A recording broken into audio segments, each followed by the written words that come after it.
नमस्कार बच्चों और हमारे प्यारे भाइयों और बहनों, आज मैं लेकर आई हूँ एक और नई कहानी।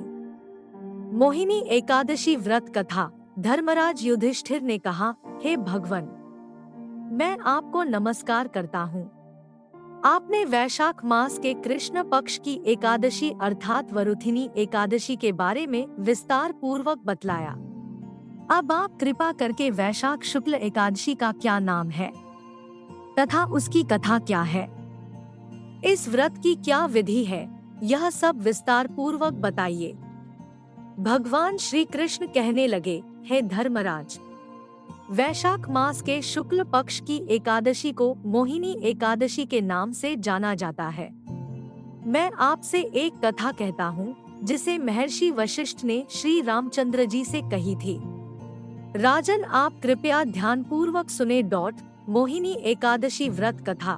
एक समय श्री राम बोले कि हे गुरुदेव, कोई ऐसा व्रत बताइए जिससे समस्त पाप और दुख का नाश हो जाए।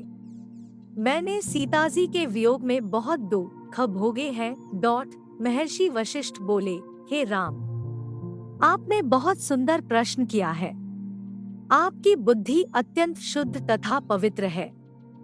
यद्यपि आपका नाम स्मरण करने से मनुष्य पवित्र और शुद्ध हो जाता है, तब भी लोकहित में यह प्रश्न अच्छा है। वैशाख मास में जो एकादशी आती है उसका नाम मोहिनी एकादशी है। इसका व्रत करने से मनुष्य सब पापों तथा दुखों से छूटकर मोहजाल से मुक्त हो जाता है। मैं इसकी कथा कहता हूँ, ध्यान पूर्वक सुनो। सरस्वती नदी के तट पर भद्रावती नाम की एक नगरी में द्युतिमान नामक चंद्रवंशी राजा राज करता था। वहाँ धन धान्य से संपन्न व पुण्यवान धनपाल नामक वैश्य भी रहता है। वह अत्यंत धर्मालु और विष्णु भक्त था।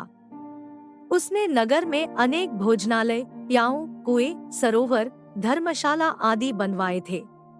सड़कों पर आम, जामुन, नीम आदि के अनेक वृक्ष भी लगवाए थे।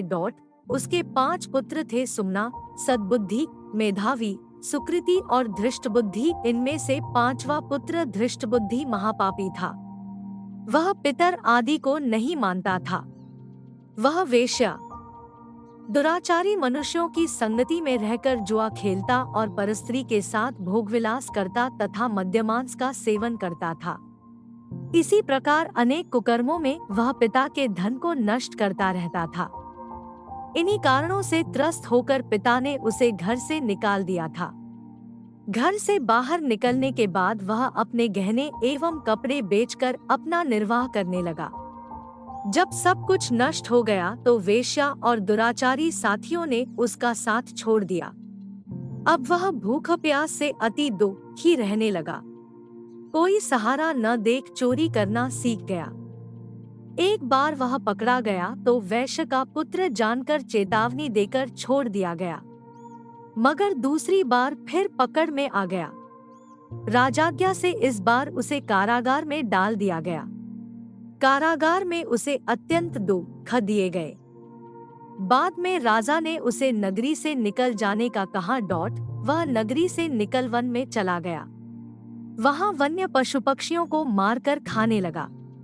कुछ समय पश्चात वह बहेलिया बन गया और धनुष बाण लेकर पशु पक्षियों को मार मार कर खाने लगा।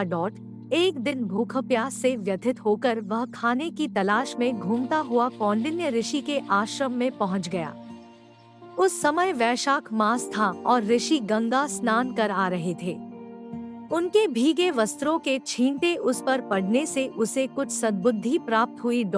वह कौंडिन्य मुनि से हाथ जोड़कर कहने लगा कि हे मुने, मैंने जीवन में बहुत पाप किए हैं। आप इन पापों से छूटने का कोई साधारण बिना धन का उपाय बताइए। उसके दीन वचन सुनकर मुनि ने प्रसन्न होकर कहा कि तुम वैशाख शुक्ल की मोहिनी एकादशी का व्रत करो। इससे अनेक जन्मों के किए हुए मेरु पर्वत जैसे समस्त महापाप भी नष्ट हो जाते हैं। Vertical bar. मुनि के वचन सुनकर वह अत्यंत प्रसन्न हुआ और उनके द्वारा बताई गई विधि के अनुसार व्रत किया। हे राम, इस व्रत के प्रभाव से उसके सब पाप नष्ट हो गए और अंत में वह गरुड़ पर बैठकर विष्णुलोक को गया। इस व्रत से मोह आदि सब नष्ट हो जाते हैं। संसार में इस व्रत से श्रेष्ठ कोई व्रत नहीं है। इसके महात्म्य को पढ़ने से अथवा सुनने से 1000 गोदान का फल प्राप्त होता है।